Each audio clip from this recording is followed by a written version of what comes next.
Bwana Yesu asifiwe. Bwana Yesu asifiwe.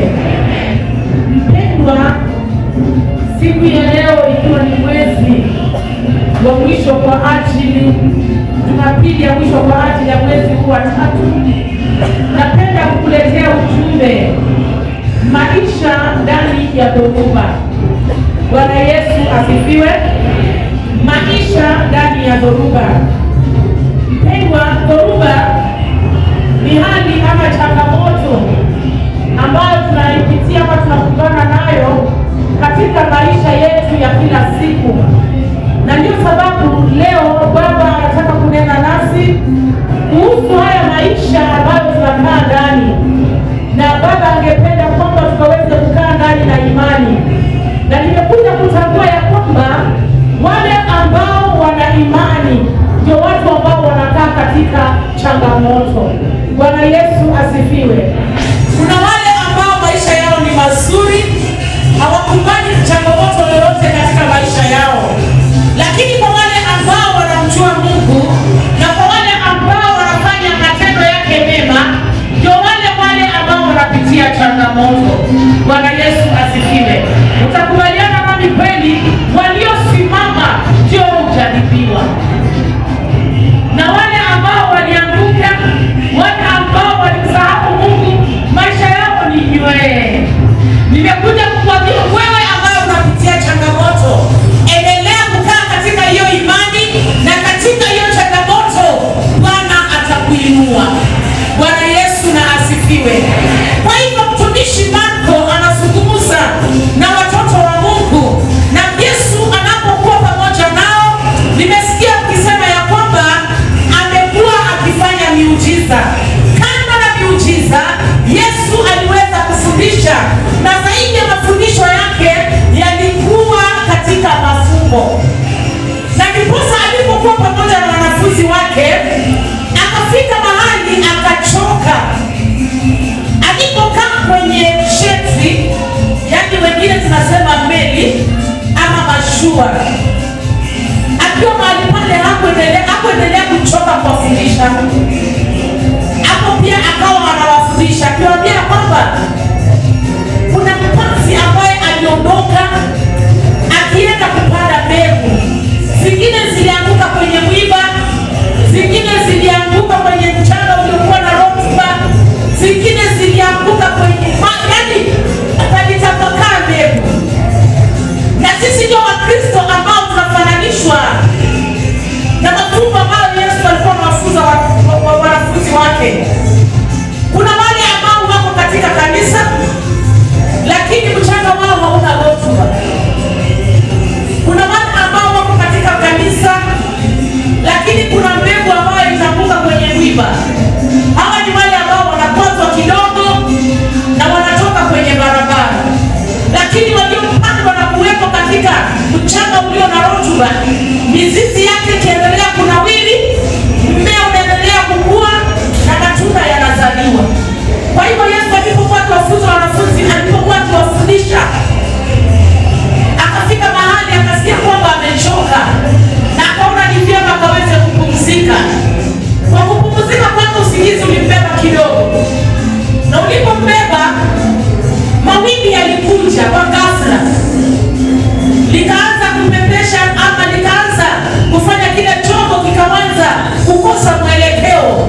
Muda si muda, maji yakaanza kuingia ndani, na hiyo mashua ikaanza kuzama. Nataka nikuulize swali mpendwa, angelikuwa ni wewe ungefanya namna gani? Nina uhakika ya kwamba ungeanza kupiga nduru. Niko na uhakika ungeanza kutafuta jinsi ya kuogelea. Na wacha nikwambie ya kwamba pasipojua kuogelea pia kwenye hayo maji utazama. Haleluya. Haleluya. Bwana Yesu asifiwe. Amina. Kwa hivyo wanafunzi wakiwa kwenye chombo walianza kupungukiwa na imani. Na katika mafundisho ambayo Kristo alikuwa akifundisha, wote walikuwa pamoja. Inamaanisha ya kwamba kuna watu wanaweza kuwa darasani, kuna watu wanaweza kuwa kwenye kanisa, lakini neno linapokuja wengine inapita tu. It is like wewe waliza kuhubiri, tunaenda nyumbani,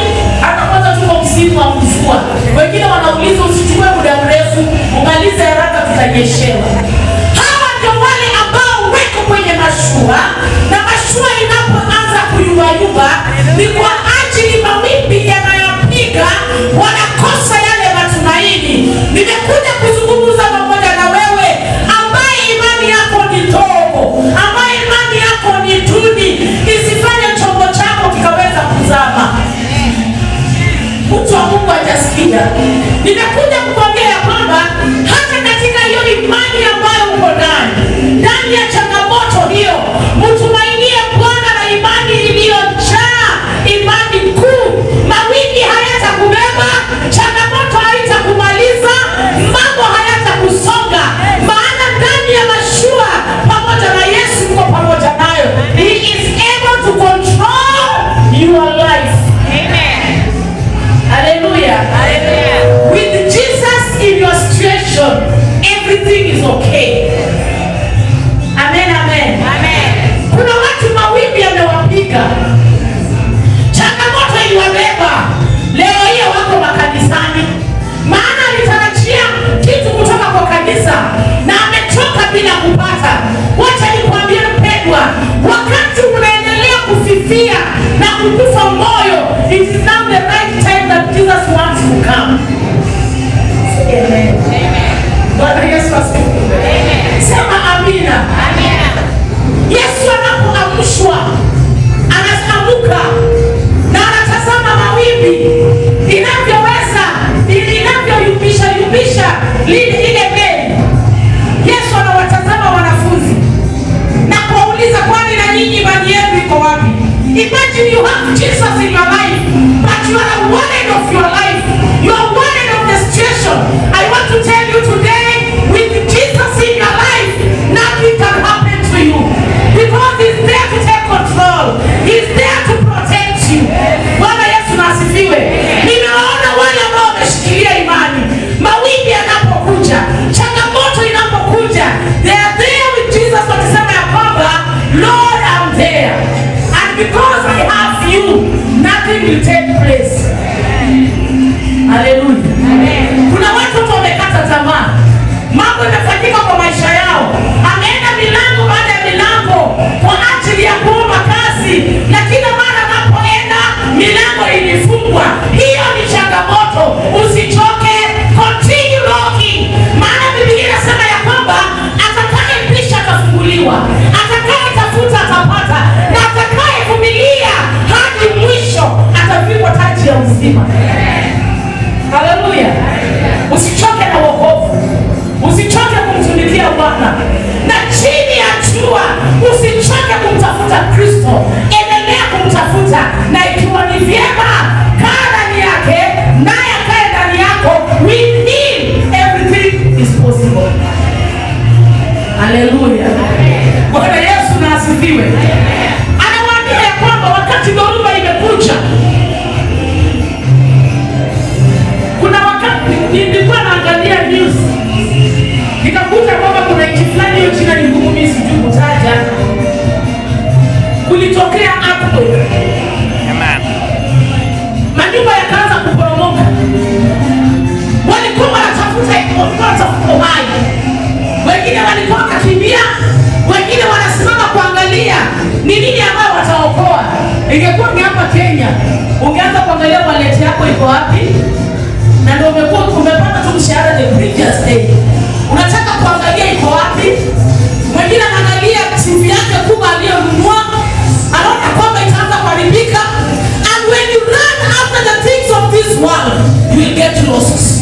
Wakati utaingia kwanza kuingangania, hiyo ni wakati utaingia utapatikana katika hiyo dhoruba ama katika hiyo changamoto. But cling to Jesus. Mulikie huyu Bwana na Bwana atakuokoa. Maana jina lake ni ngome imara, na wenye haki wanapokimbilia wanabaki kwa salama.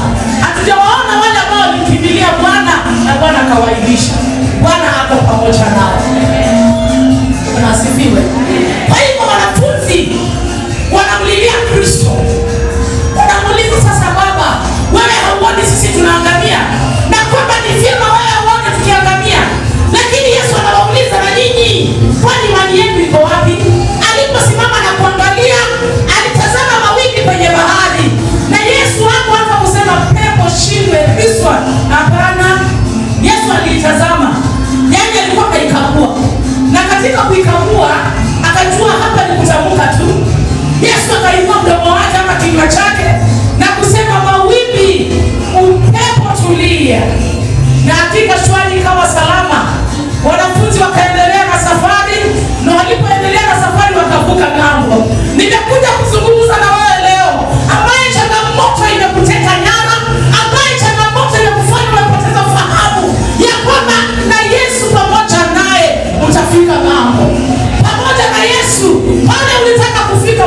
utafika.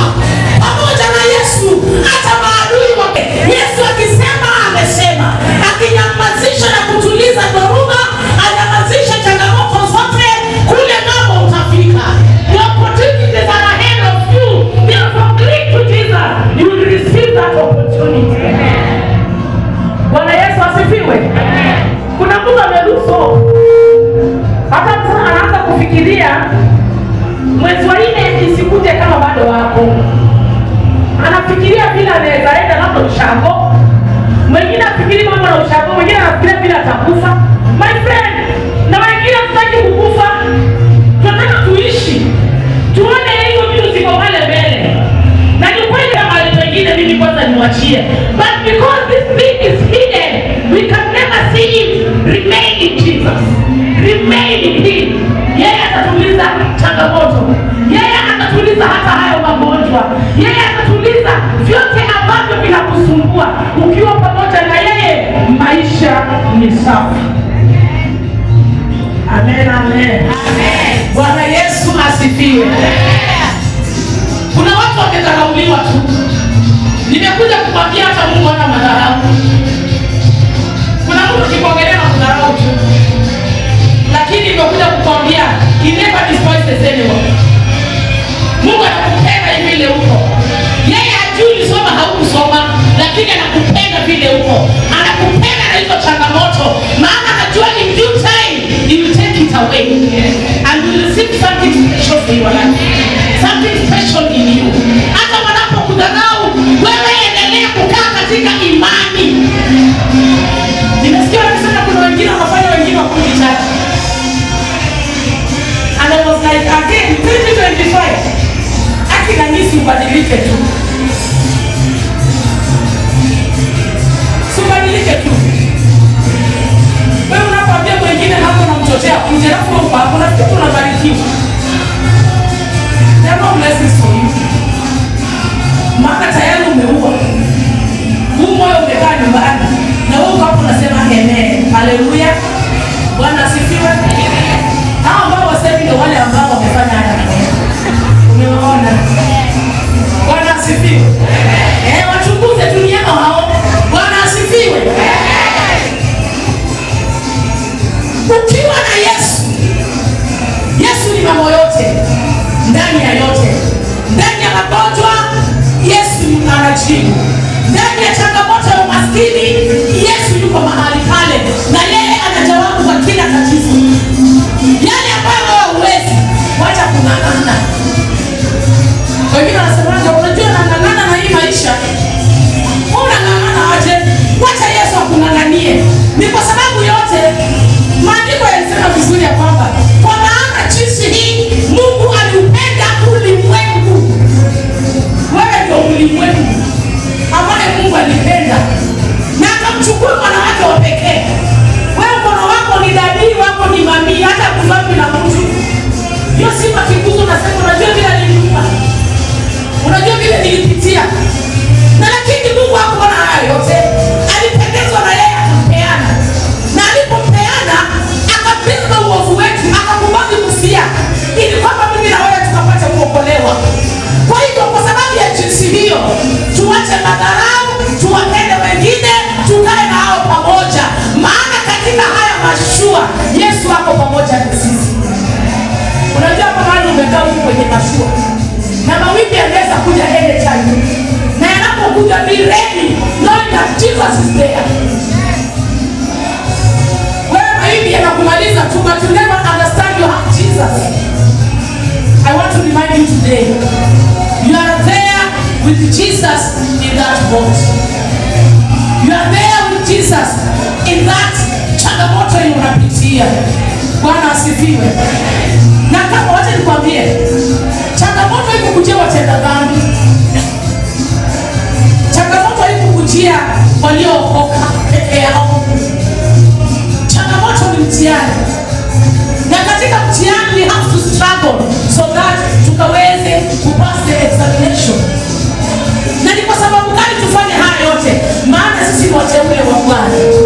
Na kwa sababu tuko wateule wa Bwana, inatubidi tukae pamoja na yeye. Wanafunzi wanamwamsha Yesu. Nataka